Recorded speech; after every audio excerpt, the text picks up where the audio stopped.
বড় ভাই বাপে যত জমে জমা আছে ভাগ করে আমাকে দেওয়া লাগে। আচ্ছা ঠিক আছে, তুই সব কিছুর ভাগ অর্ধেক দেবো। আচ্ছা তোমার কথা মেনে নিলাম। আচ্ছা বাড়ির ভাগ অর্ধেক। আচ্ছা এরাও মেনে নিলাম। যা, ভিটা বাড়িরও ভাগ অর্ধেক অর্ধেক। এরাও মেনে নিলাম। সব হিসাব তাহলে ক্লিয়ার, কালকে তাহলে চেয়ারম্যান ডেকে সব জমি জমা ভাগ করে দেবো তুই। না না না, হিসেব এখনো ক্লিয়ার হয়নি। ও তুই তাহলে হাড়ি পাতিলেরও ভাগ লিবো, সমস্যা নাই, তুই হাড়ি পাতিলেরও ভাগ অর্ধেক দেবো। আব্বা বেঁচে থাকতে তুমি বিয়ে করেননি? আব্বা বেঁচে থাকতে বিয়ে করছিস তে কি আছে? কাটতে তুমি বিয়ে করেছেন কেন আব্বার টেকা?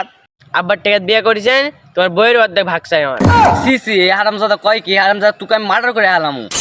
উচিত কথা করতে দেখা লাইতে বইয়ের ভাগ দেওয়াই লাগবে আমার। হারামজাদা তুই খালি দাঁড়া, আমি বাড়ির থেকে খালি আসি।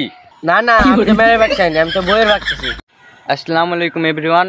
আমাদের ভিডিও যদি আপনাদের ভালো লাগে লাইক কমেন্ট শেয়ার করে দিবেন। আর এই ভিডিওর যদি পার্ট 2 চান তাহলে বেশি বেশি কমেন্ট এবং শেয়ার করবেন।